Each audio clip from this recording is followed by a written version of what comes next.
Bonjour, je vous fais une petite vidéo courte, disons à vocation éducative, si je peux me permettre.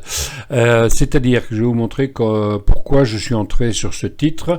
Il s'agit d'un titre américain, SAP. C'est les services informatiques, bon pour l'histoire, mais ce qui est intéressant, c'est que je suis entré pour une raison bien particulière. Alors, voilà l'analyse de 2020, une belle chute ici en octobre 2020, et donc on a un énorme gap à couvrir. Alors, sachant que la règle veut que les gaps soient couverts un jour ou l'autre, et donc on va dessiner le gap pour les jours qui viennent. Donc voilà, donc on a ici et ici, voilà. Donc tout ça, il y a eu une tentative ici, mais on était bloqué par la moyenne mobile à 100 jours.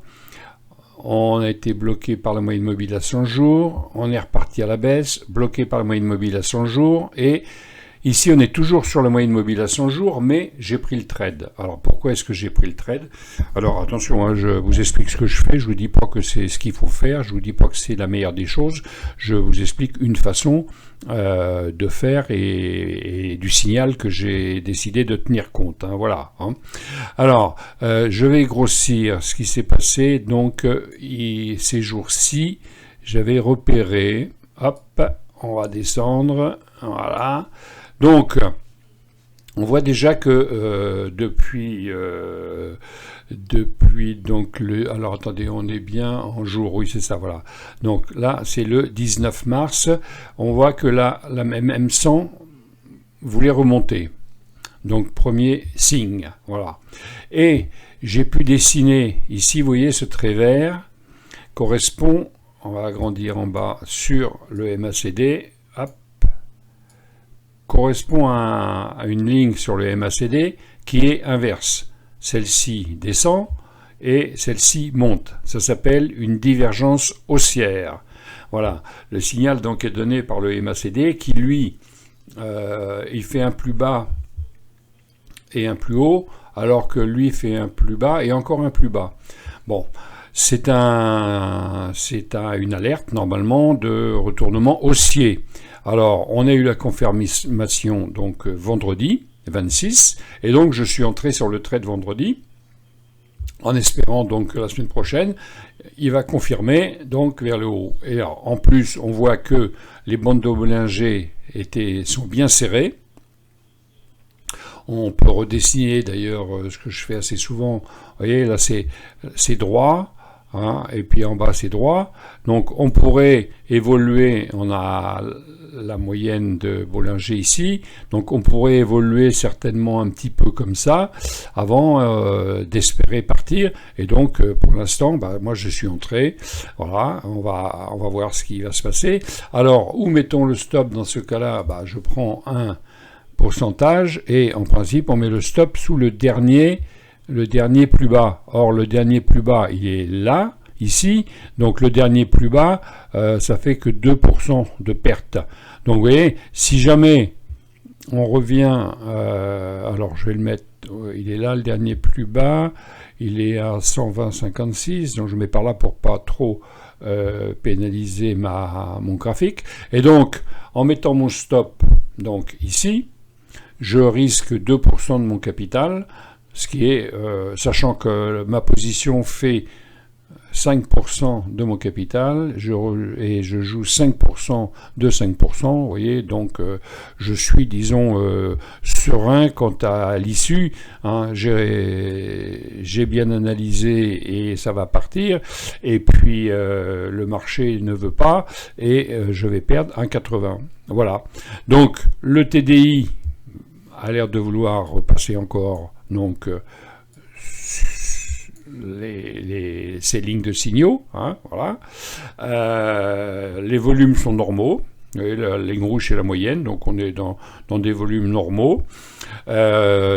Si ça doit partir, normalement on devrait voir les volumes augmenter donc dans la semaine prochaine. Bah voilà, donc je vais vous expliquer, hein, je suis entré parce que c'est ce qu'on appelle une recovery. Hein. Alors, mon objectif, si jamais ça part, il est où? Bah, hein, il est au moins de la couverture. Alors, je vais mettre mon pourcentage. J'espère au moins la couverture du gap. Voilà, c'est-à-dire une vingtaine de pourcents.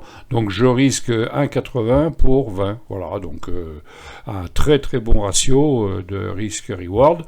Ça le fera pas, mais je vous montre un peu la décision que j'ai prise et pourquoi je l'ai prise. Hein. Donc on voit qu'il a évolué, là, il a voulu y aller, il n'a pas encore voulu, là il a voulu y aller, il n'est pas parti. Et donc là on va voir si cette fois-ci il veut bien y aller. Donc voilà, est-ce qu'un point SAR est apparu? On va le vérifier. Alors affiché. Alors voilà, vous voyez, le point SAR n'est pas encore apparu en bas, il est toujours en haut, donc on va peut-être buter un peu ici, hein, avant que ça casse et qu'un SAR apparaisse en bas. Voilà. Donc, je suis entré, je vous le rappelle, pour la divergence. Hein.